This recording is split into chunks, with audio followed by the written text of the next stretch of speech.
Eh bien, vous venez d'entendre une musique extrêmement contemporaine que un de nos amis ici disait mais c'est du rap.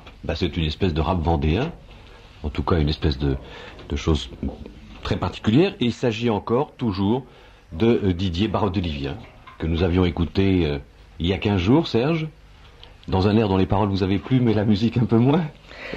Mais moi, je me demande vraiment, Barbelivien, c'est un auteur-compositeur très connu, actuel. Je me demande vraiment ce qu'il attend de ce genre de chansons, parce que il faut quand même bien dire que dans la population jeune aujourd'hui, il n'y en a pas un sur 12 000 qui est capable de comprendre un mot des paroles qui ont été dites dans cette chanson. Le mieux, Serge. Monsieur Delbé, Monsieur Lescure, ils ne savent absolument pas qui c'est. Hein. Ben voilà, maintenant ils le savent parce qu'il y a un très beau CD qui vient de paraître. Un quoi? Un CD, vous savez, c'est un petit disque. Un compact disque. Un quoi? Non, mais un disque compact. Mais elle en est restée à l'époque du rouleau, là. C'est bien, faut remonter de temps en temps le phonographe. Avoir les félicitations du jury. Elle en est restée à l'époque du rouleau, alors. Donc, le disque compact CD, qui a été édité cette année. Vous vous souvenez qu'en 89, Didier Barbelivien avait commis une chanson qui s'appelait Vive le Roi, qu'on a écoutée il y a 15 jours, et que si vous le souhaitez, on pourra écouter sur ces ondes. Et là, cette année, il a fait un très bel album, il s'appelle Vendée 93, dont nous avons extrait ce morceau. Et la meilleure façon de savoir si Barbelivien est conscient de ce qu'il fait, etc., ce sera peut-être un jour de l'inviter sur cette radio, et j'espère bien qu'il nous fera un jour l'amitié d'y venir. Alors, sans perdre de temps, je me tourne vers mademoiselle Souvanavong. Mademoiselle Souvanavong a écrit un livre qui s'appelle La jeune captive du Pathet Lao, et qui est son histoire. C'est paru dans la collection Les Enfants du Fleuve chez Fayard, éditeur.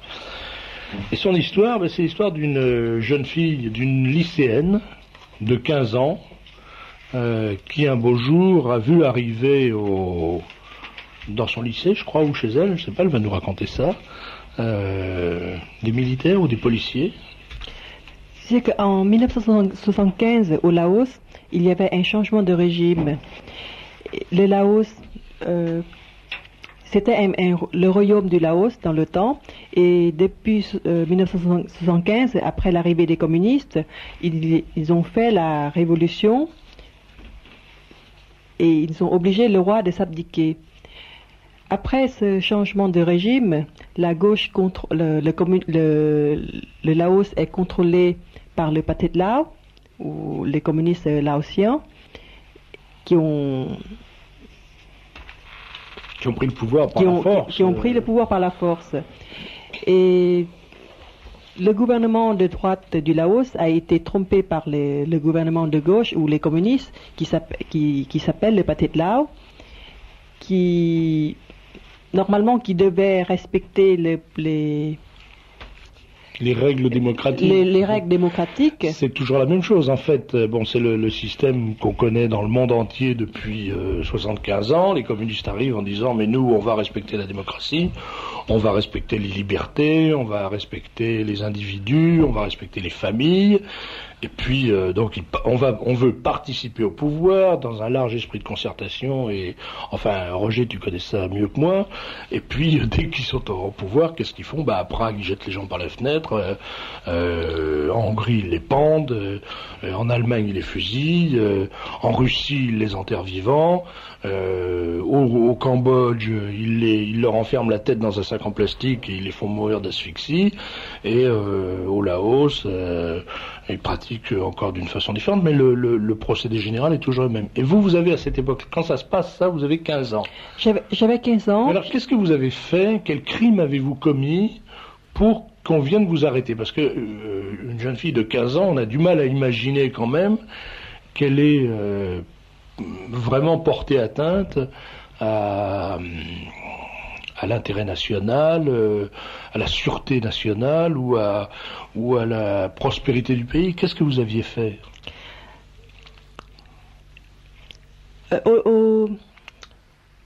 Au Laos, avant le changement du régime, le Laos est un pays démocratique. Normalement, on a le droit de s'exprimer ses propres opinions.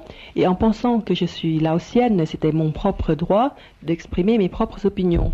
Donc, je me suis inscrite dans une partie politique qui s'appelle la partie Lao Hom Sampan, ou en français Union Lao, Union des Nations Lao.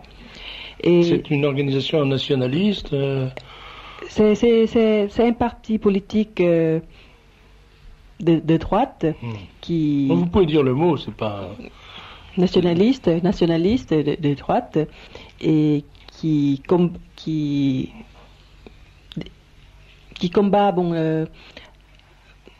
par la voie démocratique. Normalement, cette partie est une partie pacifiste et on lutte pour le principe de la solidarité humaine, de la paix humaine. Et donc, dans le temps, c'était légal, avant le changement du régime. Donc, après avoir étudié la politique de ce parti, je me suis inscrite.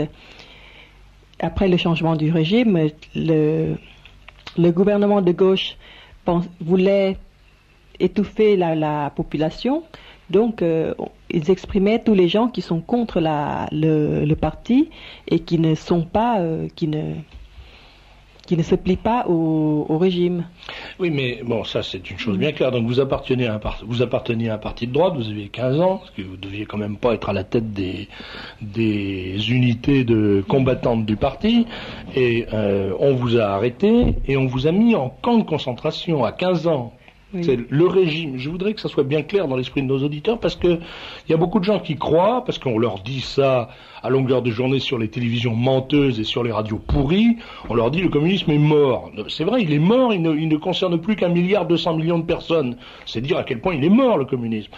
Et notamment dans votre pays, on met des jeunes filles de 15 ans en prison parce qu'elles appartiennent à un parti anticommuniste. Voilà, c'est ça le régime communiste. Je ne fais pas d'anticommunisme primaire, viscéral, tertiaire et jurassique sur cette radio, ça serait inutile, mais ce que je voudrais dire, c'est que c'est toujours comme ça. Ça existe toujours dans le monde entier. À Cuba, par exemple, Cuba est un régime communiste. Encore aujourd'hui à Cuba, il y a des gens qui crèvent dans les prisons de faim, de misère, de torture, de privation, parce que ils ne sont pas communistes. Voilà ce qui se passe à Cuba, où on va passer des vacances. Ça se passe aussi dans d'autres pays, ça se passe au Vietnam, ça se passe en Chine, ça se passe dans toute l'ancienne Indochine, et notamment chez vous. Donc vous appartenez, vous, qui avez aujourd'hui une trentaine d'années, à une tradition démocratique dans laquelle on a foutu en prison des jeunes filles de 15 ans parce qu'elles n'étaient pas d'accord avec le régime communiste qui s'était imposé par force et violence, mensonge et trahison à la tête du pays.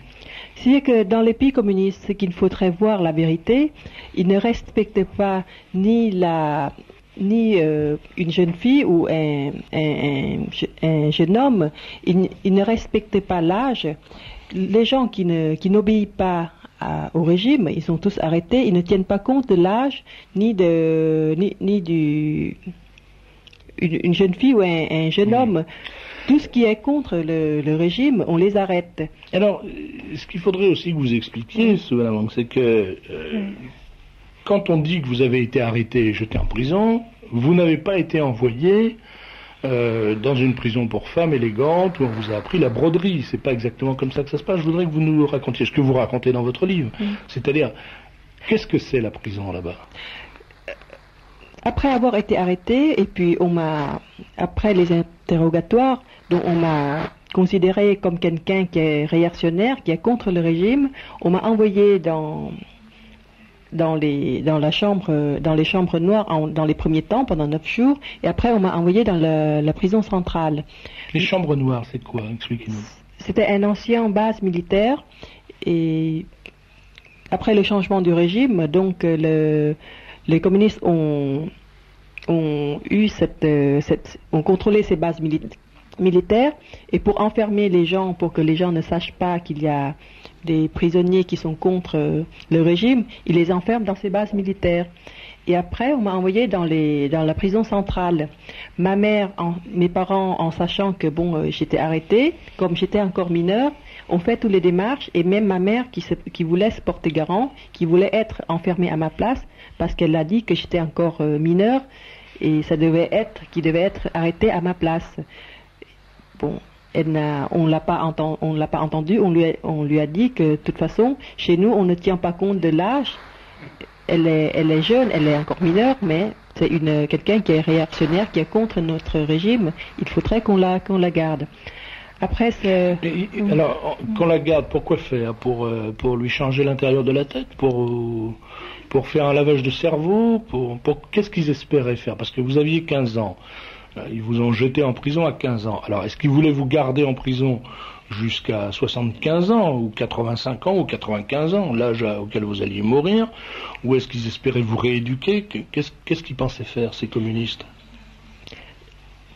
Normalement, la prison, après le changement du régime, la prison centrale s'appelait l'école de correction de la pensée. C'est-à-dire que on est rentré dans ces prisons. Le directeur s'appelait pas Boudarel, non?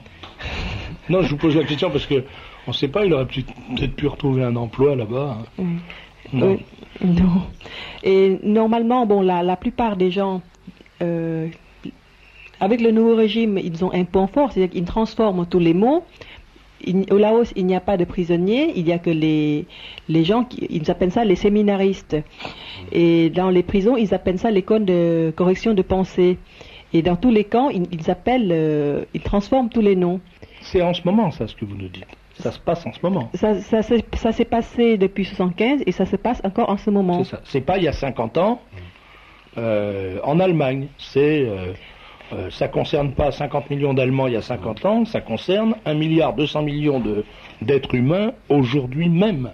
Et notamment au Laos, ça concerne des dizaines de milliers de détenus politiques, de séminaristes, détenus dans des écoles de correction de pensée. Et une fois, après avoir été dans ces écoles de correction de pensée, quand on devient progressiste, ou sinon on devient, comme ils disent, l'homme nouveau, être capable participer à la construction du pays, c'est à ce moment-là on nous lâche. Alors, quelle vie vous avez menée? Vous le racontez dans votre livre, mais je voudrais que vous le résumiez en 2 mots, parce que je crois que votre livre, il faut le lire absolument. C'est un témoignage terrifiant. C'est absolument incroyable de penser qu'il y a sur cette terre des hommes, des êtres humains, enfin, ils croient peut-être qu'ils sont des êtres humains, eux en tout cas, qui sont capables de prendre une gamine de 15 ans et de la conduire dans cet enfer.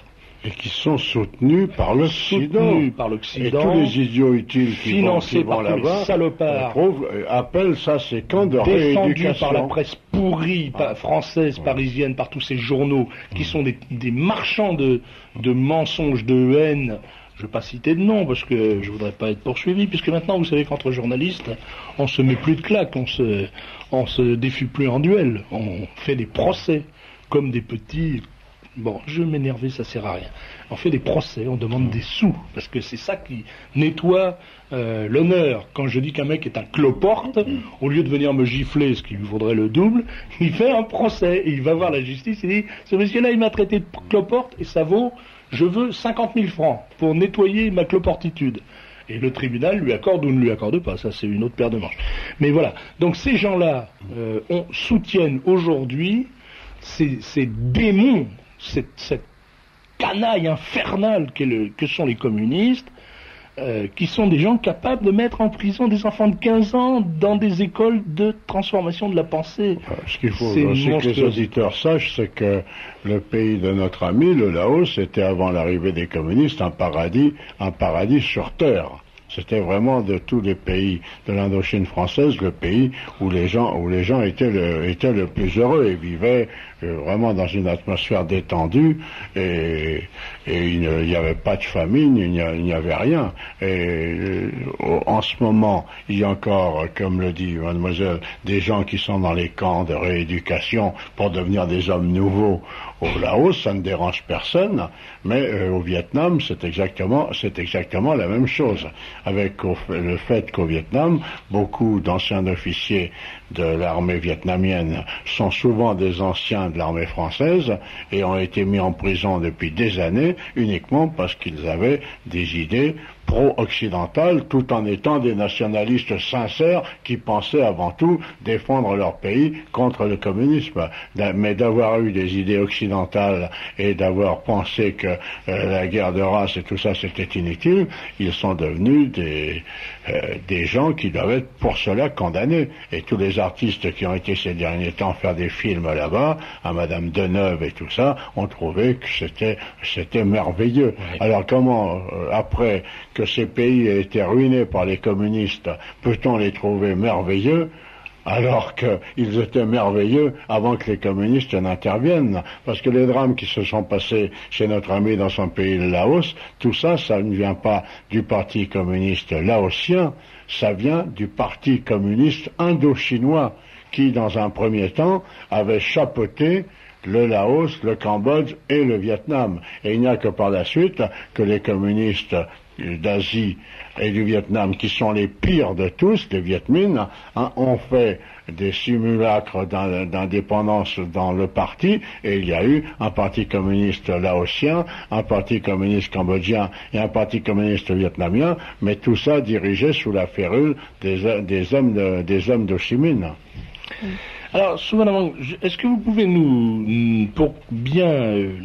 pour donner à nos lecteurs l'envie de lire votre livre, qui est un livre dont je recommande très très chaleureusement la lecture, est-ce que vous pouvez nous dire comment ça se passait dans ces camps où vous avez été enfermé à l'âge de 15 ans?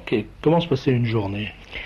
Dire que dans les séjours, j'ai séjourné en gros dans 4 différents camps de concentration, et la politique de chaque camp se ressemble plus ou moins, et plus le temps passe, plus le communisme a pris le pouvoir, et la vie devient de plus en plus très très dure pour les gens qui vivent dans le pays. Les prisonniers devaient se lever de bonne heure, vers 5 heures du matin. Il faudrait qu'on fasse le ménage dans les prisons, et après il faudrait qu'on s'occupe des jardins potagers, et vers 7 heures on reçoit l'ordre pour aller travailler. Par exemple, dans la région de Vientiane, on travaillait la terre, et comme dans le nord, pour les femmes, on travaillait la terre, et pour les hommes, ils coupaient les bois, tout ça.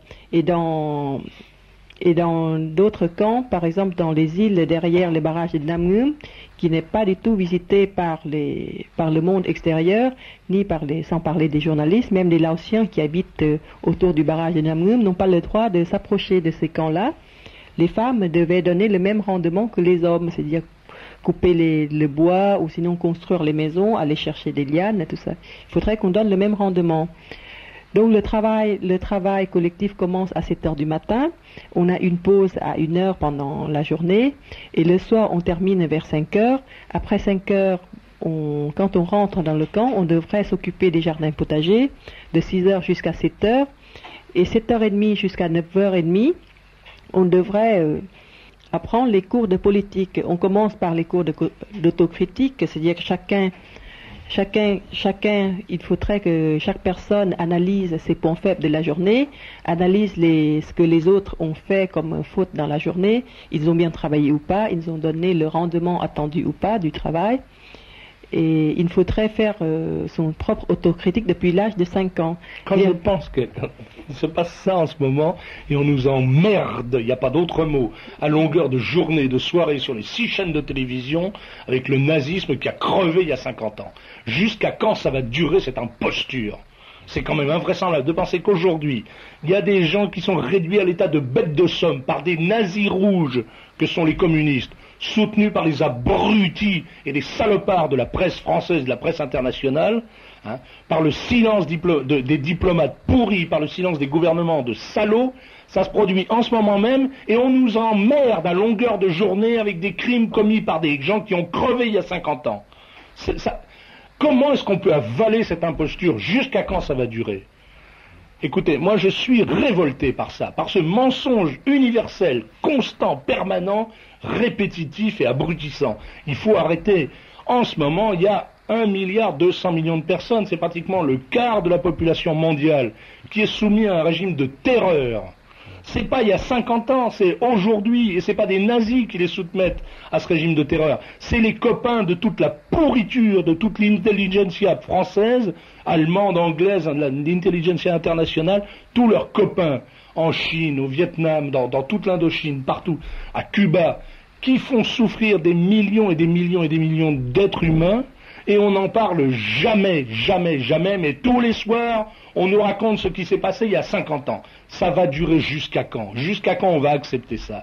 Est-ce qu'il n'y a pas quelqu'un qui va se lever dans ce pays pour dire que cette plaisanterie immonde a assez duré? Mais mademoiselle était sur place. Bon, alors il y a beaucoup de gens, garçons ou filles comme elle, qui ont été arrêtés. Mais il faut voir jusqu'où va le vice des communistes asiatiques, indo-chinois. Hein, c'est qu'ils ont à un moment lancé un appel aux gens qui s'étaient réfugiés en France et qui avaient fait des études en France. Ingénieurs, électroniciens, enfin des gars ayant un bagage et gagnant bien leur croûte en France, dont beaucoup avaient la nationalité française. Ils sont venus leur dire, c'est le moment de faire l'union nationale et il faut rentrer au pays. On vous paye le voyage. Et là-bas, vous participerez à la réconciliation nationale et à la reconstruction, à la remise en marche du pays. Et il y a plusieurs centaines de jeunes, garçons et filles laotiens et laotiennes, qui étaient diplômés, qui sont repartis là-bas. Ils n'ont jamais été utilisés par le gouvernement marxiste. Ils ont, eux aussi, été mis à planter des choux. Et en débarquant, en partant de Paris ou en débarquant à l'aéroport là-bas, mais en partant de Paris, les meneurs qui étaient venus les chercher au nom de la patrie, de la réconciliation nationale et tout, leur ont fait déchirer leur passeport et leur carte d'identité française pour ceux qui avaient opté pour la nationalité française. C'est une imposture totale, et ça aussi, ça n'a jamais été repris. Et Dieu sait que dans un de mes bouquins, j'avais cité ces faits en donnant les dates, la date du départ et tout. Et un jour où pour match, j'étais en Thaïlande pour faire un reportage, j'ai rencontré un jeune gars qui parlait français comme nous, et qui avait fait partie de cette expérience, qui était parti. Pendant 3 ans, il a planté des choux, alors que c'était un ingénieur en électronique. Je voudrais en terminer, par exemple, et puis la soirée après les cours on revient sur la vie quotidienne dans les camps. Après l'autocritique, les séances d'autocritique, donc il faudrait apprendre les cours de politique. C'est-à-dire que les cours de politique, on commence d'abord par nous apprend à haïr les Français, les colonialistes, mais ils sont moins haïs que les Américains. Les Américains, il faudrait qu'on apprenne jusqu'à ce qu'on soit vraiment on ne peut plus supporter. On parle que les Américains ils viennent au Laos pour tuer. Ils montrent que les mauvais côtés. Après ces cours de politique, ça se passe comme ça. Et une fois par semaine, on est obligé de venir chanter et danser pour montrer la joie de vivre dans le nouveau régime. C'est-à-dire que maintenant, tout le monde devient l'homme nouveau et on vit dans la joie. Si on ne va pas chanter ou danser, on est puni. Et ça se passe comme ça tous les jours, dans tous les camps, jusqu'à ce que l'on est capable, on répète ce que l'État veut nous faire répéter, veut nous faire raconter, jusqu'à ce que ce soit vraiment par cœur. Il ne faut pas chercher à faire la comparaison, la réalité ou la vérité. Il faudrait juste répéter, savoir répéter, haïr les autres, regarder du mauvais côté. Et d'ailleurs, il parle, pour quelqu'un qui a une connaissance en technique ou en technologie, ça c'est autre chose, mais il faut être d'abord progressiste, connaître d'abord la politique du parti pour pouvoir participer à la construction du pays. Ils ne tiennent pas compte de votre connaissance dans n'importe quelle branche de connaissance, c'est comme ça. Et l'art les communistes laotiens, comment ils ont gagné le Laos. Le Laos, la plupart des Laotiens respectent la famille royale, et surtout le roi du Laos n'a jamais... c'est toujours dévoué, la famille royale c'est toujours dévouée pour le pays. Ils ont dit qu'après le changement du régime, les communistes laotiens ne sont pas comme les autres communistes des autres pays. Les communistes vont respecter la royauté, on va laisser le roi, on va respecter le roi, on va vivre dans la démocratie. Donc tout le monde a applaudi, tout le monde pensait que finalement on va quand même vivre dans la paix et dans un pays libre. Enfin, entre nous, c'était quand même pas très futé de faire confiance aux communistes. Il y avait 50 ans qui racontaient ça dans tous les pays du monde et qu'à chaque fois ils faisaient le contraire. Je pense que les Laotiens qui ont avalé ces mensonges-là étaient ou des complices ou des imbéciles, parce que... Oui, mais tout ça était quand même doublé dans le même temps où il y avait de bonnes paroles par l'assassinat du moindre fonctionnaire, des maires, des adjoints aux maires. Et c'est exactement comme ça que ça s'est passé au Sud-Vietnam, hein, par assassinat. Puis en plus, ensuite, tenant quelqu'un d'une famille, il tenait toute la famille. Alors, souvenez-vous, il y a quand même une chose que je me demande depuis que je vous vois en face de moi. Vous avez le visage lisse d'une jeune femme qui a traversé l'existence sans trop de difficultés. Comment avez-vous fait pour résister à ça? Je pense que, bon, dans la vie, je me suis retrouvée tout seule à l'âge de 15 ans. Je me suis dit, soit je me laisse mourir, ou sinon il faudrait traverser, il faudrait se battre avec toutes ces difficultés-là, et il faudrait vivre. Je voulais retrouver ma famille. J'essaye de faire tout pour survivre le drame que j'ai vécu. Et comment ça a duré combien de temps, cette détention? J'ai passé 1139 jours ou 3 ans et 4 mois dans les 4 camps de concentration, et après j'ai traversé le Mékong à la nage quand ils m'ont lâché. J'ai passé 9 mois dans les camps de réfugiés en Thaïlande, et après j'ai retrouvé ma famille en France. Donc en gros, ça fait presque 5 ans que j'ai vécu toute seule. J'étais obligée de me battre toute seule depuis l'âge de 15 ans. Quel souvenir ça vous laisse aujourd'hui? Est-ce que vous avez l'impression d'avoir vécu 1000 ans, ou est-ce que vous êtes une jeune femme est-ce que vous vous sentez une jeune femme comme les autres? C'est très difficile après avoir vécu tous ces drames. Bon, je ne suis pas la seule qui a vécu ces drames-là, mais j'ai eu une chance que Dieu m'a accordé la santé et la volonté. Et chaque fois, je me demande comment ça se fait-il dans ce monde dans ce monde vécu par les êtres humains, et comment ça se fait que l'enfer sur Terre, ça existe, et ça existe vraiment, et que personne ne sait. Les gens du monde libre ignorent que ce qui s'est passé dans les zones contrôlées par les communistes. Qu'est-ce que vous pensez de la situation de l'Occident aujourd'hui, de l'attitude de l'Occident en général? Les gens en Occident, ils ignorent, peut-être ils oublient un peu la vraie signification du mot liberté. Je pense que les gens pensaient que la liberté, c'est quelque chose qu'ils ont acquis comme ça. Ils ne sont pas conscients, un jour ou l'autre, ils peuvent perdre la liberté, comme au Laos, les gens perdent la liberté parce qu'ils ne sont pas conscients de la signification, la vraie signification du mot liberté. Et je pense à ça, il ne faudrait pas se laisser mentir, vivre dans le mensonge. Il faut savoir regarder la vraie réalité, comment ça va se passer. Vous êtes installé en France maintenant définitivement, ou est-ce que vous espérez retourner un jour au Laos? Oui, maintenant je m'installe en France définitivement, et puis bon, avec toutes les années qui sont passées, je pense que je ne pourrai jamais retourner vivre sous ce régime communiste. Donc j'ai demandé la nationalité française, et au bout de 3 ans, j'ai obtenu la naturalisation française. Alors votre livre s'appelle La jeune captive du Pathet Lao. Il est paru chez Fayard, et il vaut exactement la somme de 120 francs. Je trouve que vraiment 120 francs pour comprendre ce qui se passe en ce moment même, je répéterai ça jusqu'à ma mort, si ça dure jusqu'à ma mort, ou si je vis assez vieux pour me voir mourir, comme disait l'autre.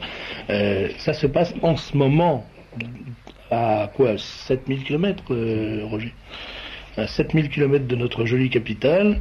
Voilà ce qui se passe dans un pays où on met les petites filles de 15 ans en prison parce qu'elles ne pensent pas conformément à l'idéologie officielle. Vous avez au revers de votre tailleur une fleur de lys. C'est que je suis royaliste parce que je pense, comme au Laos, la famille royale est très digne d'être respectée, et je rends hommage à la famille royale. Au Laos, après le changement du régime, les communistes voulant gagner la confiance des Laotiens, ont invité la famille royale dans les zones libérées, ou ce qui voudrait dire, c'est les zones contrôlées par les communistes. Quand la famille royale a visité ces zones libérées, ils ont montré seulement que la belle partie. Après, ils ont envoyé les généraux et les officiers dans ces zones libérées et qui ne sont jamais revenus, sont jamais rentrés dans leur chez eux. Ils ne sont jamais retournés chez eux. Et c'est comme ça que les communistes ont gagné le pouvoir au Laos. Et après, comme la famille royale est très digne, en sachant que vivant sous le régime communiste, un jour ou l'autre, ils vont être arrêtés ou tués ou envoyés dans les camps de concentration. Le roi restait quand même au Laos. Il ne quittait pas le Laos. Le roi et le prince héritier restaient encore au Laos parce qu'ils pensent que, comme c'est leur pays, ils veulent mourir dans leur pays au lieu d'aller se réfugier ailleurs. Là, je pense qu'ils sont très dignes, mais peut-être, je ne sais pas si j'avais le choix, je pense que je conseillerais plutôt le prince héritier de quitter le Laos pendant ce moment-là et revenir après. Et la famille royale, le roi et la reine et le prince héritier étaient envoyés dans les zones libérées après la prise du pouvoir définitivement par les... Et ils sont morts. On a appris récemment, ils sont morts. Et la famille royale, les autres membres de la famille royale qui viennent s'exiler en France ne sont pas du tout préparés pour vivre dans le monde extérieur. Ils ont un métier d'employé, mais je les respecte. Je les respecte et les Laotiens les respectent parce que ils sont rois. Ils sont de la famille royale. Ils n'ont pas du tout quitté le Laos avec l'argent du pays. Ils vivent comme les autres Laotiens réfugiés. Merci. Daniel Amiche est tout ému de vous entendre parce que il y a quand même ça évoque effectivement des souvenirs communs. La jeune captive du pâté de Laos chez Fayard, c'est un livre de Souvanavong. Alors, Souvanavong, c'est un prénom ou c'est le nom de famille. C'est le nom de famille. Oui. Souvanavong V. Oui. Ce V, c'est votre prénom secret alors. Oui. Voilà. Merci d'être venu nous parler de ça. Roger, quand tu entends ce témoignage, quand tu as lu ce livre, puisque je sais que tu l'as lu, est-ce que tu n'as pas éprouvé un formidable sentiment d'impuissance et de tristesse Oui, beaucoup de après avoir combattu pendant des années là-bas. Beaucoup de tristesse parce que moi je fais partie des gens qui se sont battus en Indochine avec à côté de nous des Laotiens, des Cambodgiens, des Vietnamiens. Lorsque nous sommes partis, on savait très bien comment tout cela allait se terminer. Mais nous n'oublions pas non plus que, rentrant en France, nous ne nous sommes pas tus. Nous avons continué le combat, nous avons soutenu ces pays, nous avons soutenu le combat du Sud-Vietnam contre le communisme, nous avons soutenu le combat du Cambodge, bien qu'il était beaucoup plus compliqué, nous avons soutenu le combat des gens du Laos et nous avons expliqué tout ça aux Français, qui semblaient totalement s'en foutre. C'est ça le drame. Les gens ne peuvent pas dire qu'ils ne savaient pas. Ils ne savaient pas parce qu'ils n'ont pas voulu savoir. Mais nous sommes nombreux à le leur avoir dit. Tout ça a été écrit 200 000 fois, a été dit. C'est sûr que ça n'a pas été dit par les grands médias. Et aujourd'hui, quand ça ne passe pas à la télé, les gens ne font pas attention. Parce que la télé est un système de bourrage de crâne. Donc ils passent ce qui les arrange, ils censurent ce qui les arrange. Par exemple, là, on vient d'apprendre aujourd'hui, en parlant des communistes asiatiques, que les autorités dans certaines régions de Chine ont organisé le cannibalisme pendant la révolution culturelle. Ils ont fait manger des ennemis de la révolution. Moi qui étais grand reporter à Paris Match et au Figaro Magazine, je n'aurais jamais osé écrire cela. À moins que j'ai été sur place et que je l'ai vécu. Je ne l'ai pas vu quand j'étais sur place en Chine communiste, c'est dans le monde. C'est le monde. Donc il fait référence. C'est dans le Monde d'hier qu'on nous annonce que cela a été dit. Mais moi, par contre, j'avais expliqué 25 fois que la révolution culturelle en Chine avait été une immense tuerie. Je disais les discussions que j'avais eues à Pékin avec des ministres chinois, et entre autres avec un haut fonctionnaire chinois avec qui je m'étais retrouvé tout à fait par hasard seul, ce qui était impossible. Mais il y avait eu un jeu de transport, un jeu de véhicules, et à un moment les véhicules sont partis et on s'est retrouvés à deux sur le trottoir. Ce chinois, haut fonctionnaire et moi. Et il m'a dit, à ce moment-là, en 2 minutes, plus que je n'en avais entendu et vu pendant un mois de reportage. Il m'a dit, la révolution culturelle a été un assassinat collectif. On s'est battu dans ce pays avec toutes les armes. Ça n'a jamais été dit. Lorsque Mao Tse-tung est mort, M. Giscard d'Estaing a déclaré « Un phare de l'Occident vient de s'éteindre. » De l'humanité. Un phare de l'humanité vient de s'éteindre. Voilà comment on écrit l'histoire. L'affaire de la place Tiananmen a été connue. Il y avait des télévisions. Ça a été répercuté dans le monde entier. Ça n'empêche qu'on a pardonné au régime communiste chinois quelques mois après, à peine quelques mois après.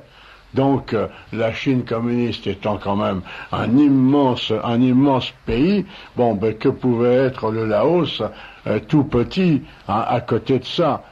Les Occidentaux ont laissé massacrer et rééduquer à la mode marxiste, les braves gens qui ne voulaient pas du communisme au Laos, au Cambodge et au Vietnam. Et cela dure encore aujourd'hui, comme tu le dis, et malheureusement, on n'en voit pas la fin, puisque Monsieur Hulot, la femme du film Indochine, enfin tous ces gens viennent avec des trémolos dans la voix, nous dire le Vietnam, l'Indochine, qu'est-ce que c'est beau. Mais enfin, je répète à ces gens-là.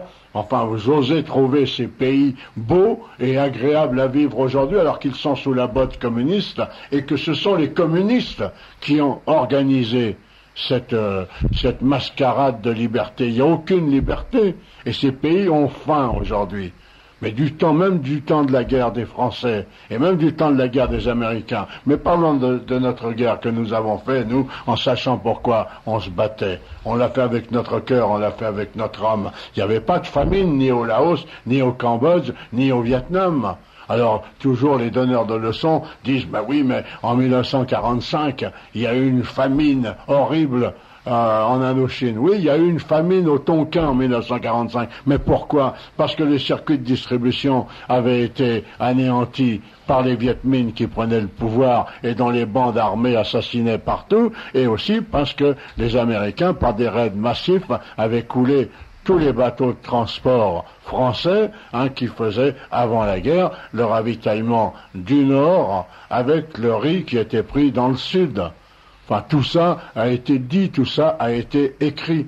Mais ces gens font la censure qu'ils veulent.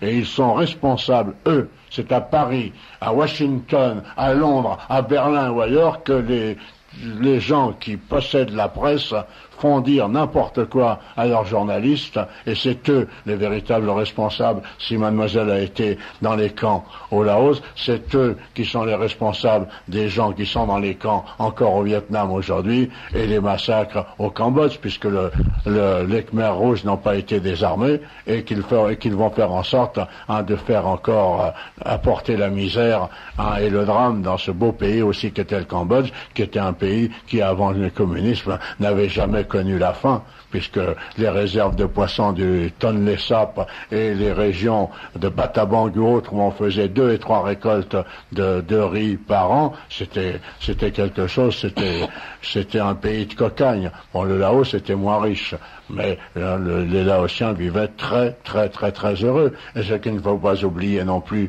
c'est que la colonisation est organisée par les Vietnamiens communistes aussi bien au Laos qu'au Cambodge. Aussi bien au Laos qu'au Cambodge. On a changé les noms, on a falsifié les états civils, on a fait en sorte que beaucoup de Vietnamiens prennent soi-disant la nationalité laotienne. Mais qu'est-ce que c'est ça? C'est pas un génocide, on ne peut pas employer ce mot. Ce ne sont pas des peuples heureux qui sont plongés dans la misère avec l'aval de l'Occident. Alors je rappelle à la demande de plusieurs auditeurs le titre du livre de Souvanavong. Alors ça s'écrit Souvanavong, c'est le nom S-O-U-V-A-2-N-A-V-O-N-G, et le titre c'est un titre qui est évocateur pour nous en ce bicentenaire, puisque c'est la jeune captive. Ça devrait nous faire penser à Chénier, la jeune captive du Pathet Lao. Ça montre bien que 2 siècles plus tard, la même révolution se poursuit, est porteuse de mort et de misère. La jeune captive du Pathet Lao, c'est paru chez Fayard. C'est vraiment un livre à lire. C'est un témoignage terrible dans sa sobriété, comme on a l'habitude de le dire. C'est parfaitement clair. Roger, tu ne nous quittes pas parce que je sais que tu as plusieurs choses à nous dire et notamment... Oui, je voulais déjà dire que j'ai vu mademoiselle Souvanavong, on en a parlé, je vais lui écrire ces jours-ci. Je pense qu'on lui fera un beau stand pour vendre et dédicacer son livre à la fête du château. Le 20 juin. Alors tu as eu la mauvaise idée de faire cette fête le 20 juin, oui, c'est le jour de la fête de Radio Courtoisie. Il n'y a pas, je regrette vraiment, mais il n'y a pas un calendrier national et les dimanches sont très rares, surtout au mois de juin.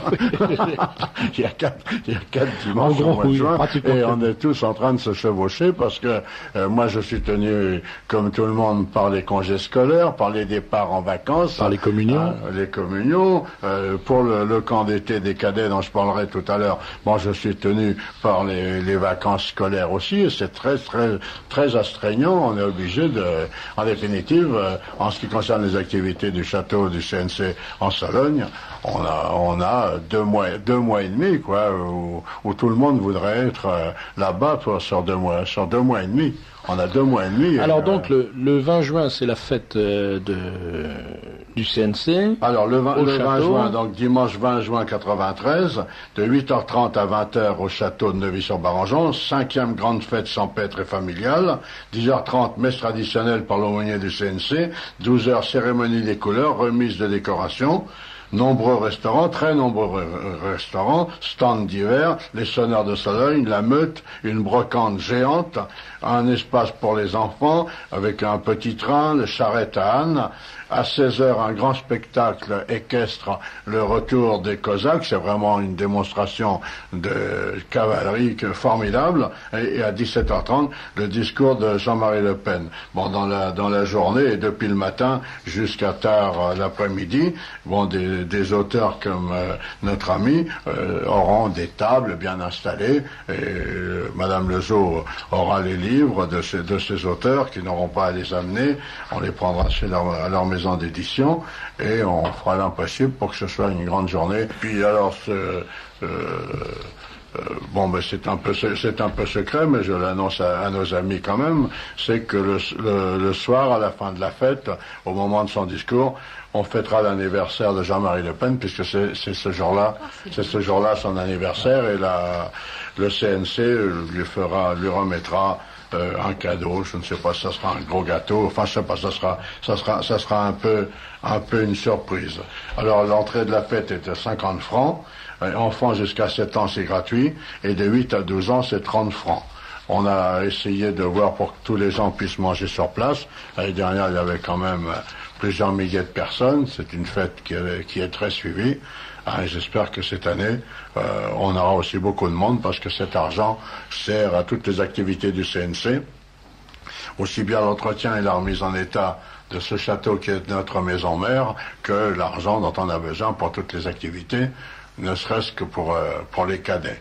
Alors j'avais annoncé la dernière fois que j'avais dissous les cadets du CNC, mais il y a une suite. J'avais dissous pour des questions financières les cadets du CNC, ça me coûtait réellement trop cher, et là j'ai recréé les cadets de France et d'Europe. C'est une école de l'amitié et de l'aventure avec un seul culte, le culte du drapeau. Alors les cadets de France et d'Europe sont un mouvement de jeunes qui est rattaché au Cercle national des combattants. Ils assurent la pérennité des cadets du CNC. Alors parfois des gens me disent bah oui, mais enfin c'est pas normal, on s'étonne, monsieur Hollande, vous avez fait un mouvement mixte. Oui, j'ai fait un mouvement mixte, mais enfin on doit quand même savoir que je suis pas trop marxiste, hein. Bon, c'est un mouvement où il y a des garçons et des filles, mais les équipes sont masculines ou féminines, les dortoirs sont séparés, les douches sont séparées, les filles dorment de leur côté et les garçons de l'autre. Je suis navré d'avoir à expliquer. Oui, je suis navré d'avoir à expliquer tout cela. Alors pour le camp d'été de cette année, il se passera dans la maison mère au château et dans les bâtiments annexes qui sont ceux des cadets de France, des cadets de France et d'Europe, hein, et nous avons organisé des prix qui sont quand même valables, puisque pour 25 jours, c'est 2500 francs pour le premier enfant, 2250 francs pour le deuxième enfant, et 2000 francs pour le troisième enfant. Bon, pour avoir tous les renseignements et le dossier, il suffit là aussi d'écrire au Cercle national des combattants, 38 rue des Entrepreneurs, 75 015 Paris, et je répète le téléphone où il faut demander Madame Lezeau ou la secrétaire Laure au 40 59 07 66. Alors là, c'est quelque chose qui me tient à cœur, parce que toute ma vie, je me suis occupé de la jeunesse. Dans l'armée, j'ai eu la chance souvent, bien que j'ai fait toutes les guerres que les socialistes ont déclarées, comme je dis tout le temps, que j'ai été toujours en unité combattante entre deux guerres, celle d'Indochine et celle d'Algérie. J'ai été instructeur, guérilla, anti-guérilla, je suis ancien chef-scout, j'aime beaucoup la jeunesse, et pour moi, l'avenir de la France ne peut passer que par sa jeunesse, et la jeunesse française ne peut être que disciplinée. Ça ne veut pas dire qu'on ne chante pas, ça ne veut pas dire qu'on ne rit pas, ça ne veut pas dire qu'on n'a pas une grande amitié, mais le respect, la discipline, le respect de soi-même, le respect du drapeau, le respect de la patrie. Il y a beaucoup de boulot à faire, puisque les gosses, les 3/4 du temps, quand on leur parle de ça les premiers jours, ils ouvrent des grands yeux. En 5, 8 ou 10 ans ou 15 ans d'école, ils n'ont jamais entendu prononcer ces mots. Merci Roger.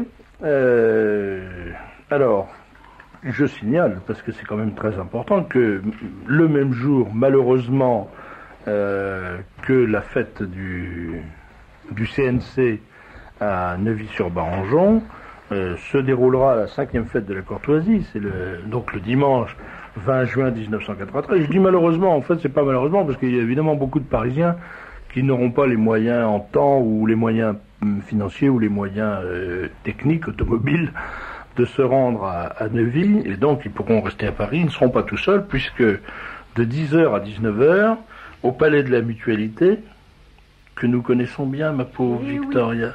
Hein, combien de fois nous y sommes allés, que ce soit sur l'estrade ou dans la salle, à ce Palais de la Mutualité. Eh bien, moi, il n'y a pas si longtemps. Sur l'estrade. Non, c'est pas possible. Oh, bah, c'est dommage. Palais des Sports. Vous auriez été quand même plus joli à regarder que certains autres, dont je ne citerai pas les noms. Merci.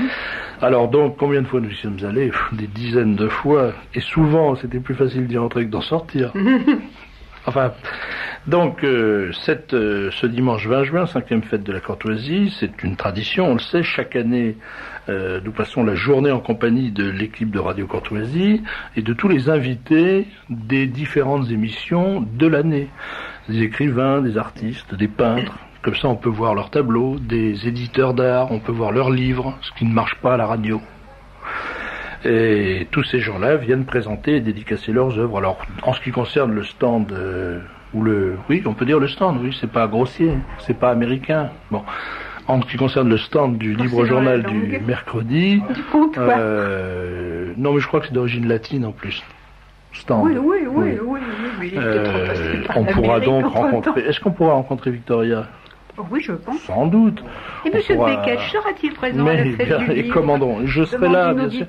Hélas, puisqu'il y a encore une troisième cérémonie à laquelle j'aurais bien voulu assister, c'est l'ordination d'un jeune frère à Riaumont. Ça va être somptueux, mais on peut pas, n'ayant pas le don d'ubiquité, je suis obligé d'être à Radio Courtoisie, le devoir commande. Et donc on verra tous nos amis qui viennent ici dans les différentes émissions. On verra Marie-Josée de Bravura, bien sûr, qui... Tiens, on pourrait lui demander de venir présenter quelques-unes de ses sculptures. Parce que depuis le temps qu'on en parle, on les a jamais vues. Enfin, moi je les ai vues, mais pas les auditeurs. Bon, il y aura donc tous nos amis qui seront là. Alors je rappelle, dimanche 20 juin 1993... de 10 à 19h au Palais de la Mutualité. Et vous comprenez bien que pour organiser ce genre de réception, il faut pouvoir prévoir le nombre d'invités, parce que étant donné qu'il y a un buffet campagnard, selon qu'on est 1000 ou 10 000, on ne commande pas tout à fait la même quantité de pâté et de petits pains. Et donc il faudrait il faudrait écrire en joignant le plus tôt possible un chèque de 150 francs pour l'entrée. Ça c'est pour les parents. Alors c'est buffet et vin compris. C'est-à-dire qu'au fond c'est une économie puisque vous pouvez amener gratuitement vos enfants. Et donc si vous avez, comme c'est la mode chez nous, une grande famille, vous venez 2 parents, 300 francs, vous amenez les 18 enfants, je pense à quelqu'un en particulier, ou les 12 enfants, je pense à des amis versaillais qui peuvent venir, et vous pouvez manger donc à 15, 20 pour 300 francs, toute la journée. Et si vous venez avec les enfants, vous pouvez les faire manger pour 3 jours, comme on fait quand on va chez la tante le dimanche, on dit mange, c'est gratuit. Voilà. Et c'est comme ça qu'il faut faire. Si vous avez payé votre cotisation, vous vous rendez compte que pour une cotisation de 200 francs, plus 2 entrées à 150 francs, vous faites manger 15 enfants pour 3 jours. Je suis sûr que personne ne peut y arriver. Enfin voilà. Donc c'est le conseil que je vous donne. Écrivez très rapidement à Radio Courtoisie, dont je vous rappelle l'adresse, 61 boulevard Murat, 75 016 Paris. Je vous donne pas le téléphone puisque ça ne sert absolument à rien. Pour cette occurrence-là. J'avais une réponse à faire, là, parce que j'ai une question qu'on m'a passée, là. C'est un monsieur qui me demande qu'il souhaiterait que je réponde. Que sait-on exactement sur l'affaire des fuites en Indochine? Le nom de Baranès avait été cité et des militaires français avaient à l'époque été éclaboussés. Bon, il y avait eu une histoire incroyable aussi à cette époque-là, ce qui prouve que la désagrégation de la France et la pourriture dans les milieux politiques et les gens chargés d'informer la nation, ça n'est pas d'aujourd'hui. Il y avait eu un Viet Minh qui avait été arrêté dans un autobus et sur lui on avait trouvé les plans d'évacuation de la frontière de Chine des garnisons françaises qui étaient plus ou moins menacées. Et c'était l'histoire du fameux rapport Revers. Et le rapport Revers avait été remis par un membre du comité de défense nationale au Viet Minh directement. Voilà. Et ça aussi, c'est pas dans les livres d'histoire qu'ont nos enfants à l'école qu'on leur apprendra. D'autant qu'on serait obligé de mettre des noms dedans qui poseraient quelques problèmes aujourd'hui. C'est sûr. Et pas des gens qui sont au pouvoir encore aujourd'hui. Même très au pouvoir, même vraiment. Aussi bizarre que ça puisse paraître. Oui. Mais enfin, je tiens à dire que nous travaillons en ce moment, Alain Sanders et moi-même, sur une très grosse documentation que j'ai fait depuis 20 ans sur l'Indochine et que nous pensons avoir trouvé un éditeur et que nous sortirons pour 94 deux livres, un sur la guerre d'Indochine dont le titre provisoire est « Ce fut une grande guerre » et le deuxième sur l'ignominie de la conduite des Viet Minh sous le titre « L'imposture Viet Minh » avec certainement et même sûrement, puisque je l'ai, et je sais que c'est la meilleure de France, la plus grande documentation sur les tracts Viet Minh. Donc là, on est en train de chercher un éditeur, et ça sera un peu ces 2 livres, l'historique de la guerre d'Indochine, mais c'est pas pour ça qu'après on se taira, parce que moi je pense jusqu'à ma mort, je défendrai mes copains. Alors une auditrice téléphone en disant vous faites de l'embrigadement des jeunes. Et je dois dire que je lis cet avis avec une espèce de jubilation parce que ayant en face de moi mademoiselle Souvanavong qui elle sait très exactement ce que c'est que l'embrigadement des jeunes puisqu'elle a vécu ça quand même dans sa chair et qu'elle en a pleuré des larmes de sang. Je trouve qu'il y a vraiment des gens qui manquent de la pudeur minimum. C'est-à-dire que quand on voit un ancien combattant, un ancien sous-officier de l'armée française qui se dévoue pour essayer d'arracher nos jeunes à la pourriture ambiante et d'en faire des types bien, dire qu'il fait de l'embrigadement des jeunes, quand on a entendu pendant 3/4 d'heure une jeune captive du Pathet Lao raconter ce que c'était que son cauchemar, c'est vraiment de la canaillerie, je suis obligé de vous le dire madame, c'est de la canaillerie pure et simple. Mais moi je suis à ton émission et je répondrai par politesse, mais je dois dire que ce genre de choses me donne envie de pleurer, et il m'en faut, parce que j'en ai tellement marre d'entendre des bêtises pareilles. Les jeunes, soi-disant embrigadés, qu'est-ce qu'ils apprennent ? Ils apprennent ce que la presse marxiste de la région du Cher avait écrit. Monsieur Hollande vient de louer un château de l'ex-empereur Bokassa, et il va y faire un mouvement de jeunes. Nous ne serions pas étonnés qu'on y envoie les couleurs le matin. Ah là là. Ah, quelle horreur! Quelle horreur! On envoie les couleurs le matin. Bon, alors je leur apprends à manger correctement, à se tenir correctement à table, à être propre sur eux, à savoir marcher dans la forêt, à respecter la nature, à respecter leurs aînés, à respecter les gens qui se sont battus pour ce pays, à être prêts demain, parce qu'il faudra bien quand même qu'il y en ait quelques-uns qui soient prêts à défendre ce pays avant qu'il ne sombre, parce qu'il risque de sombrer. Quel embrigadement! On ne les fait pas crier vive Le Pen, on ne les fait pas crier vive Hollande, on leur fait crier vive la France. Et encore une fois, quand on fait la fête de fin de camp. Mais c'est vrai que tous les matins, quand les couleurs montent, je dis on regarde le drapeau qui monte parce que c'est le symbole de la patrie. Alors s'il y a des gens qui écoutent cette radio et qui pensent que dire que le drapeau français c'est le symbole de la patrie, c'est embrigader les jeunes, eh bien on a du mouron à se faire. Et un auditeur demande pourquoi Serge de Bekelt ne parle-t-il jamais du massacre des Bosniaques. Mais je vais vous dire pourquoi je parle jamais de ce qui se passe aujourd'hui dans l'ex-Yougoslavie. C'est parce que je trouve qu'on a vraiment tellement d'occasions au sein de notre famille de se bouffer le nez, de s'entretirer les oreilles, de s'entre-botter le cul, que c'est pas la peine d'en rajouter. Et que quoi que je dise sur ce qui se passe en ce moment en Yougoslavie entre les Bosniaques, les Croates et les Serbes, ça ne changera absolument rien à la situation. La seule chose que j'arriverai, c'est à réunir autour de cette table des gens qui s'aiment, qui s'estiment et qui se respectent, et qui après une demi-heure de conversation vont se foutre sur la gueule. Et c'est véritablement pas l'objectif que je me suis fixé dans l'existence. Moi, mon but, aussi bien avec cette émission qu'avec le Libre Journal, c'est d'unir, c'est de rassembler des gens qui ont des choses en commun. C'est pour ça que je suis fatigué de voir sans arrêt souligner nos différences. Par exemple, quand on me dit est-ce que la messe du Mont des Alouettes va être dite par un prêtre de la fraternité Saint-Pédis ou de la fraternité Saint-Pierre ou de... Je n'en sais rien et je vous avoue que je m'en tape profondément. Ce qui m'intéresse, c'est de savoir qu'il va être dit une messe qui est la messe de la tradition. Ça, oui, ça compte. On est sûr qu'on n'aura pas une mascarade interprétée en rock et à la guitare par un curé en blue jean. Ça, c'est sûr et certain. Et pour mon bonheur personnel, ça me suffit. Et très franchement, je suis obligé de dire que je crois que pour le bon Dieu, ça fait pas une grande différence que ce soit un prêtre de la fraternité ou un prêtre de l'autre fraternité qui dise la messe. À mon avis, il doit se débrouiller pour y retrouver ses petits, vous voyez. Je crois qu'il est plus intelligent que nous, le bon Dieu.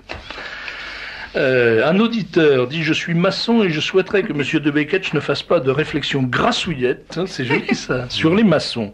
Il faut rappeler que sous la terreur, comme dans les régimes communistes, les maçons sont morts et il peut y avoir des maçons légitimistes. » Alors à ça, je répondrai plusieurs choses. Je dirais que d'abord, il y a peut-être des maçons qui sont morts sous la terreur, mais il faut quand même rappeler que ils ont surtout été du côté des assassins, parce que la révolution est une révolution maçonnique à 100%, elle a été préparée, organisée et conduite par la maçonnerie. Et les maçons ont été les principaux pourvoyeurs de guillotine, première chose.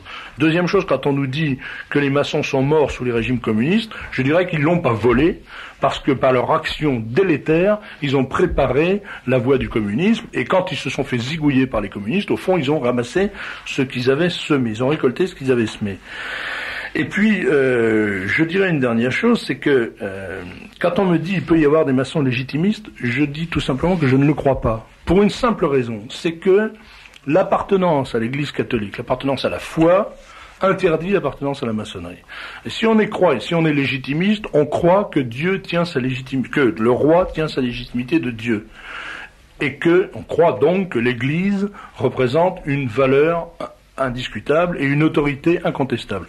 Et par conséquent, quand l'Église dit vous ne pouvez pas appartenir à la franc-maçonnerie parce que c'est une société secrète dont les intérêts sont contraires à ceux de l'Église, eh bien, ou on obéit et on n'est pas franc-maçon, ou on n'obéit pas et on n'est pas catholique et on n'est donc pas légitimiste. C'est aussi simple que ça. On peut être royaliste, on peut être monarchiste, disons, mais certainement pas légitimiste.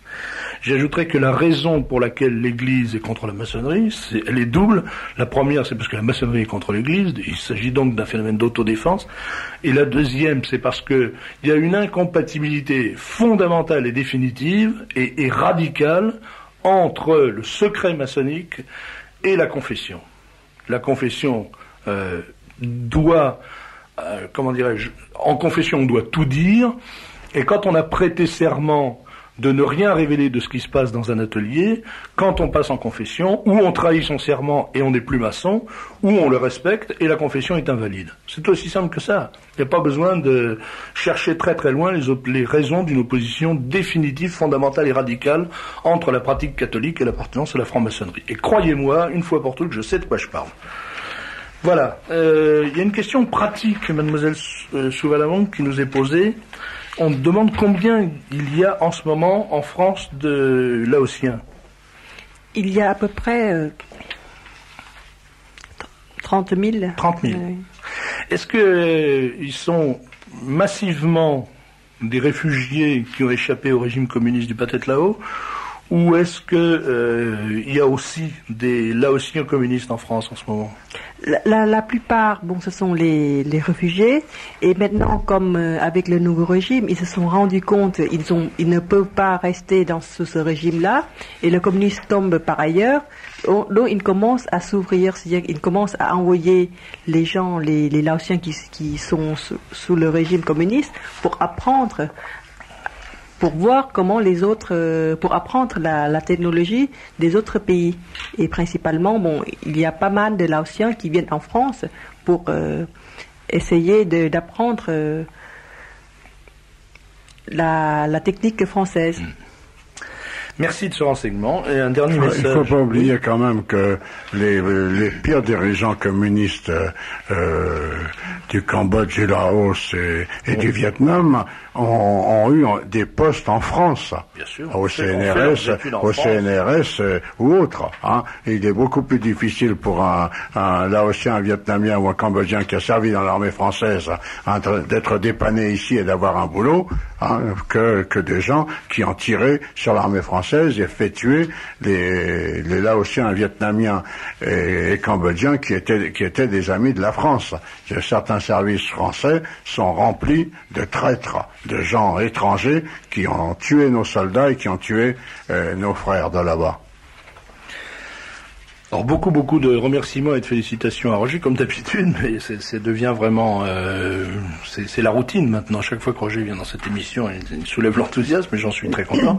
Un auditeur nous téléphone en disant « Depuis Vatican II, l'Église a reconnu la franc-maçonnerie, on peut donc être maçon et catholique. » Je suis désolé de lui dire que ça n'est pas vrai. L'Église n'a pas reconnu la franc-maçonnerie. Il se trouve simplement que l'excommunication qui était attachée de facto à l'appartenance à la maçonnerie n'a pas été reprécisée dans les documents postérieurs au concile, mais l'appartenance à la maçonnerie, vous pouvez en parler à votre confesseur, il vous dira ça très vite, et très bien, l'appartenance à la maçonnerie est toujours une faute grave contre la foi et contre l'Église, pour la raison que je viens d'expliquer. Vous ne pouvez pas être maçon et catholique à la fois, puisque vous ne pouvez pas vous confesser sans trahir le secret maçonnique, et vous ne pouvez pas garder le secret maçonnique sans être en état de péché mortel pour confession incomplète. Donc c'est aussi simple que ça, voilà. Une auditrice, alors effectivement on m'a beaucoup parlé de ça et je voudrais donner une explication. Une auditrice dit, n'ayant pu vous joindre mercredi dernier, il me faut vous dire une chose, je suis une de vos ferventes auditrices et je ne comprends pas votre silence lorsque votre invité Jean-Paul Bourg a dit froidement qu'il avait fumé un joint dans les toilettes de Radio Courtoisie. Je vous ai toujours entendu dire votre haine contre la drogue. Alors je voudrais m'expliquer là-dessus. Effectivement, Jean-Paul Bourg est venu à ce micro la semaine dernière et en sortant de l'émission, on m'a dit « Mais pourquoi t'as pas réagi ?» J'ai dit « Mais pourquoi j'ai pas réagi à quoi ?» Mais quand il a dit qu'il avait fumé un joint, j'ai dit « Mais j'ai pas entendu ça. » Qu'est-ce qui se passe? Il faudrait que vous imaginiez le studio. Comment ça se passe dans ce studio? Ce studio est une petite pièce, il y a une table autour de laquelle tout le monde est assis. Et pendant que je reçois mes invités, pendant que je les interroge, et pendant qu'ils parlent, Philippe Varlet apporte les appels, les messages téléphoniques sont envoyés par les auditeurs. Alors, suivant l'émission, il y a 100, 200 messages téléphoniques, etc. Bon. Ce qui fait que, pour pouvoir en prendre connaissance, il faut les lire. Et bien sûr, il faut que je les lise. Et généralement, il faut que je les lise, bien que Victoria fasse un premier tri, il faut que je les lise pendant que mon interlocuteur parle. Ce qui fait que très souvent, je pose une question. C'est pas pour mon édification personnelle, c'est pour l'édification des auditeurs. Je pose une question et je n'entends pas la réponse, ou j'entends incomplètement la réponse. Et là, c'est exactement ce qui s'est passé. J'ai dû poser une question à Jean-Paul Boll. Je me souviens effectivement que je l'ai interrogé sur des propos qu'il aurait tenus contre Radio Courtoisie sur sa radio qui est ici maintenant. Et il a commencé la réponse, puis à ce moment-là, on m'a apporté des messages que j'ai commencé à lire, et je n'ai pas entendu ce qu'il disait. Ça, c'est la première chose, parce qu'évidemment, j'aurais réagi. La deuxième chose, c'est que je connais Jean-Paul Bourg depuis un certain nombre d'années, et je dois dire que c'est un garçon qui est plein de qualités humaines, notamment qui est très intéressant, très profond, etc. Mais c'est un formidable provocateur. Ça, il faut dire, toute sa vie est fondée sur la provocation constante. Il ne peut pas résister au plaisir de dire à quelqu'un exactement le contraire de ce que cette personne a envie d'entendre.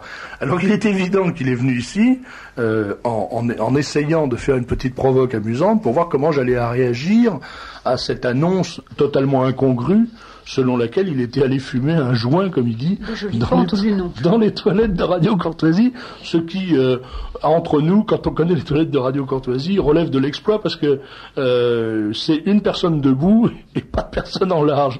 Donc tout ça relève du gag, de la provocation, Bon, alors je comprends que beaucoup d'auditeurs aient été choqués. Moi-même, si je l'avais entendu, j'aurais probablement réagi. Dieu merci, j'ai pas entendu. Ça nous a évité un incident à l'antenne. Voilà. Je crois que c'est tout ce que j'avais à dire. Alors, il y a une question. Oui. Pardon. Oui, un auditeur a vu dans un kiosque une revue Balladur Magazine. De quoi s'agit-il? Ce sont des gens qui ont décidé de sortir. Un canular, non, de sortir. Ce sont des journalistes qui ont décidé de sortir une revue ne parlant que de Balladur. Je ne sais pas si c'est tous les 15 jours ou tous les mois, mais enfin, ils ont déjà prévu 6 numéros. Ils ne parleront que de Balladur. C'est intéressant ça. Et puis, on nous signale l'émission. Il y a bien des numéros qui parlent que des chevaux ou des journaux qui ne parlent que du football. Je ne vois pas pourquoi on ne parlait pas que de Balladur. À l'émission 7 sur 7, le roi Hassan II a affiché sans détour ce qu'il pensait de l'intégration. Peut-être serait-il bon de le rappeler. Il a dit « Un maghrébin ne sera jamais un bon français ».